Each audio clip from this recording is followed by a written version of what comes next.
Alabama and Florida was a bit more entertaining than I thought it would be. The Gators gave it a good run in the second half. Had they not made all those defensive mistakes in the first half, jumping off sides, just doing stupid things on third downs to make them more easy to convert, maybe they could have. And the bad clock management at the end of the first half dug them a hole down to 18 points. And then they almost made it back 35-31 and made it a game, certainly. So does Notre Dame, do they have the ability to take anything from that glimpse of hope to challenge Alabama? Well, I think if they are going to, they're going to have to rely on Ian Book's arm. The problem that Notre Dame has that Florida didn't have or does have is that they don't have a Kyle Pitts. And Ian Book is not the same quarterback as a Kyle Trask. And in all reality, Kyle Trask should be winning the Heisman Trophy coming up on January 5th. He's not going to, but he should be doing it. And if he doesn't win it, it's because Devontae Smith should be winning it. So, Florida had these two playmakers, and in doing so, Alabama had to scheme differently to try to make sure that Kyle Pitts did not get the football. You saw it a little bit later on in the game where Pitts was starting to get more open over the middle. He obviously got open in the end zone with that tremendous catch that he made late in the fourth quarter. But the other thing is him being double teamed and Alabama focusing on him on the defensive side was able to open up the plays that you did see with Grimes making that catch early in the third quarter, with the way that you saw, Tony and those players making the big plays that they did. And that was the scheme. Notre Dame really doesn't have that. And I think that, with Notre Dame, this is when you use the word team, Notre Dame is the one that you kind of look at because of, outside of Ian Book, they have a great running back, but it's going to take playmakers. And I don't know if they absolutely have that on the offensive side of the football. And no, I don't really think that right now this game is going to be extremely close. I don't think that Notre Dame is going to be able to play Alabama very well. I don't think that Notre Dame matches up with Alabama well, where Florida did. And if you were talking about the weakest part of the defense for Alabama, that is going to be their secondary. And you saw that throughout the SEC championship game. And I think that with Notre Dame, Ian Book is a playmaker. He is absolutely going to be a guy that can make something out of nothing. I go back and I look at the North Carolina game and how many times he turned negative plays or plays that were just taking too long and he couldn't find anybody open and turn that into positive yards or first downs or touchdowns. And it's going to take stuff like that to keep them in this football game. Playing Clemson the second time is a lot different than playing Alabama for the first time. And, Clemson got an opportunity to kind of see what they did wrong in that very first game and fix it. Notre Dame kind of saw what all they did right, and they had to duplicate it, and they weren't able to. Playing Alabama, you cannot make any mistakes whatsoever. And I think that Alabama is set up pretty well to be able to win in this game, playing at the Rose Bowl that they are playing at inside of AT&T Stadium. Michael Mayer is the next in line of great Notre Dame tight ends. He's a freshman, but he's not in the Kyle Pitts league. To your point there, Joe, he's just not got the experience, but he's a tremendous young tight end. And Notre Dame, as you well know, as a guy that follows the NFL, has produced really good wide receivers, but they've been those big, high point the football, box people out, big body guys, not the burners downfield. Braden Lindsey was the guy that was supposed to be that guy.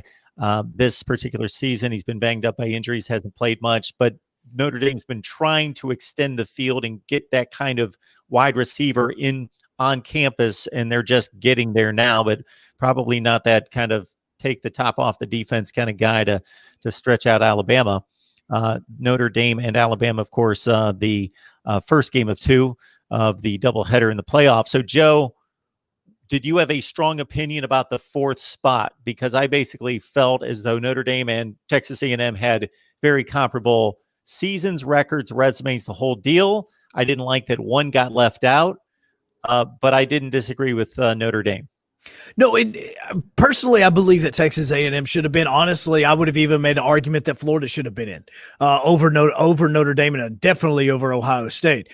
But I think that what happened is I think the committee kind of worked backwards with what was going on, and I don't think the committee wanted to have Texas A&M and Alabama play again, and this time it would be in Texas in front of 20 to 25,000 people, however many people is going to be made inside of AT&T Stadium. And I think that was part of the reason for saying, let's put Notre Dame in. They did beat the number one team in the nation. That was their best team. That was their best win on their resume, and then give them another opportunity. I think it was more about the fact that the committee actually allowed Ohio State in with the circumstances that do surround them and the lack of football games. And honestly, they struggled against Northwestern. That was a football game where Northwestern shot themselves in the foot multiple times. Ohio State made turnover after turnover, and Northwestern was never able to really capitalize on that.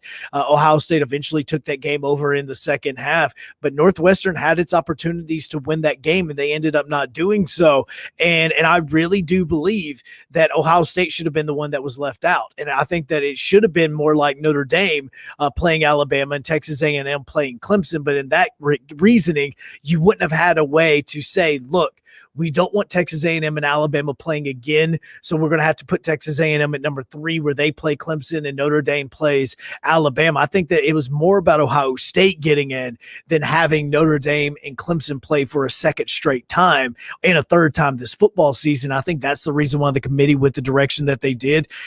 In all honesty, I do feel worse about these group of 5 schools because, going back to what we were talking about with Brian Harsin, is they basically are being told now, unless you have the greatest season of all time, you're not even going to get to sniff the college football playoff. And this is the one year where they had more of a reason than any to make it into the college football playoff. And look, Alabama, if they would have lost to Florida, then you could have made a reason for Alabama and Florida both being in, Clemson, Ohio State being in, and there probably wouldn't have been too much of an argument on it. But with Florida losing and Alabama winning, with Clemson beating Notre Dame, you really had an opportunity to kind of help and make this kind of feel a lot even. Look, it's not about ticket sales. It's not about the fact that, hey, look, Cincinnati's going to be going to AT&T Stadium and the stadium's going to be half empty. No, it's not about that because the stadium's going to be 75% empty in anyway, no matter who's going to be in there. So I think that really that's what hurt the group of 5. And if I'm the group of 5, I now start to look at figuring out, okay, what can we do to benefit ourselves, because this program and this deal is kind of a sham. And look, as far as a person that wants the most entertaining football, I'm not upset that this is our 4 best, or our 4, because I do think that these are 4 of probably the 6 best teams in the country, the other 2 being Florida and Texas A&M. And I think that's why you couldn't do it, because if you really went on based on the 4 best teams, you could have had 2 SEC teams in. You could have arguably had 3 SEC teams in, because that SEC championship 100% could have been your national championship as well. Because if Florida gets in, they probably could have beat Ohio State or Clemson, and they would have been seeing Alabama for a second time. And then this time the game would be happening in Miami, where Miami's going to have, a ton of the however many fans are going to be allowed in the stadium. So I really think that the College Football Playoff Committee was in a very bad situation to try to make something out of what kind of horrific season this has really been. But I really do think that they missed an opportunity to really grow the sport by getting a Cincinnati in. I don't so much think that a Coastal Carolina should have been in, but I think somebody like a Cincinnati that has done everything that you've asked of them and won every game in front of them should have gotten the chance to play. And if they get blown out, then they get blown out. But at least the group of 5 know, hey, we're playing for something, and you can improve the sport as a whole. And that didn't happen. So I should have gone to the 3 spot. So you had issues with the 6 games and with the struggle against Northwestern in the Big Ten championship game.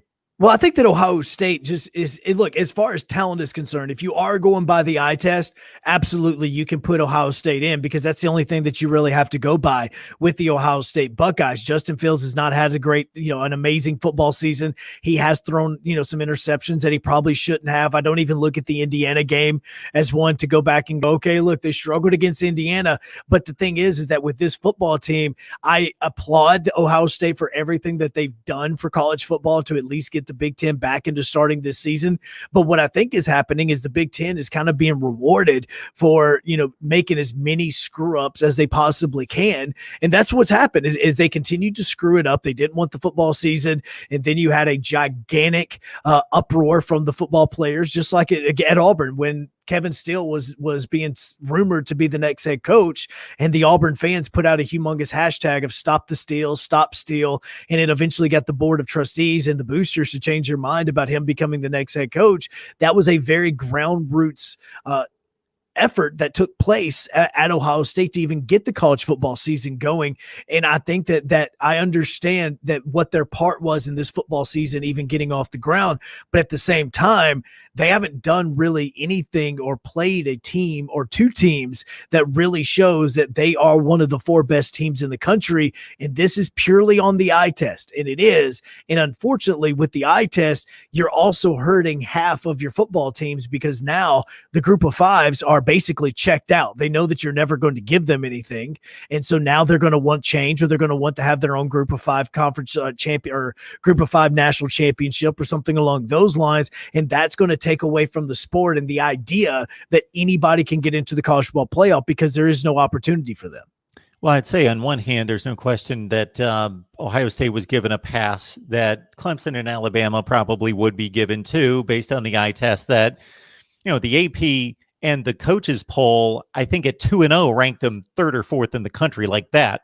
And then the College Football Playoff Committee followed right in line with that. But on the other hand, I find it a bit hypocritical, possibly, when you hear Dabo Swinney, Nick Saban, and Jimbo Fisher complain about another team playing 6 games and they play 11. I would have just wanted one time for a journalist to step up and say, okay, if you were in Ohio State's shoes, because of course they never named them by name, but that's exactly who they were talking about. Yeah. If you were in their shoes, what would you be saying about your team? And we know that the three of them would be defending their team. Oh, yeah. I mean, we're 6-0. We won a conference championship. We should be in the playoff. We're one of the best teams. Well, and with Dabo, there's always going to be some salesmanship when it comes to you selling your team as to why you should be in the college football playoff. With Dabo, he'd already lost one football game. They had already lost a regular season game, and there was a potential that if they lost a second one to Notre Dame, that they would be out of the college football playoff. And so part of the reason with him in saying this was, hey, look, we played a full schedule, and in fact, we even invited a team into the ACC to make our league tougher. And this is what took place, and we actually lost.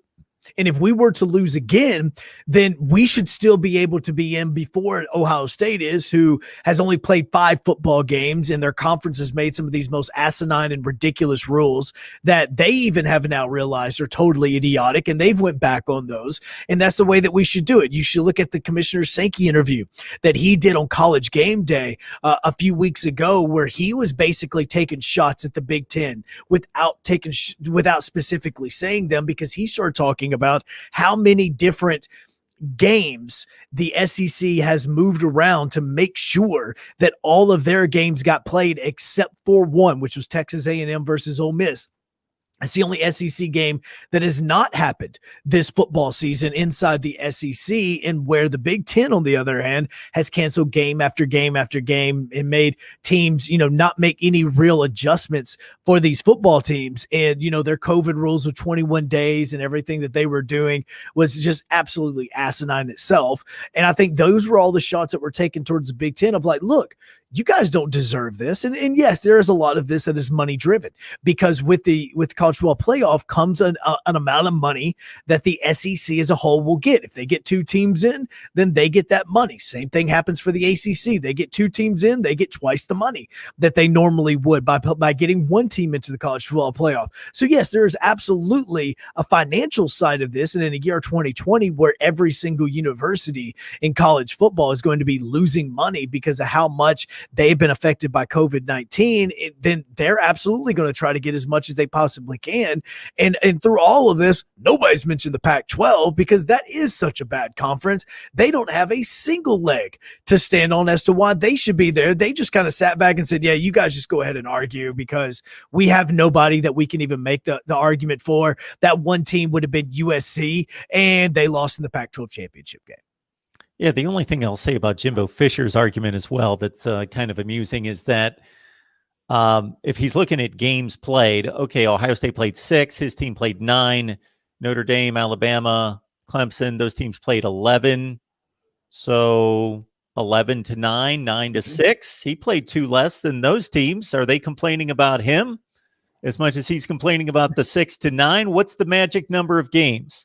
Oh no, that's it our doesn't point. exist. Yeah, no, that doesn't count because he's one of us, because he's one of our guys that we want to make sure that we're all our target is the Big Ten. And with Jimbo Fisher, yeah, he had the one game that was fully canceled because of COVID-19 and because of the protocols there. But also, I mean, Ohio State up until the Northwestern game had only played one ranked opponent, and that was Indiana when they played them. Where on the other hand, you have Texas A&M that they have played and beat Florida. They have played Auburn when Auburn was ranked. They played and lost to Alabama. They've played even more ranked opponents, and arguably this is the best Texas A&M team, I emphasize team, that they have put together since being in the SEC. Johnny Manziel and the offense that they had in 2012 and 13 was extremely special, but the defense wasn't there. On the other hand, now this was one of the best run defenses in the SEC that Texas A&M had, and you had a quarterback that was having his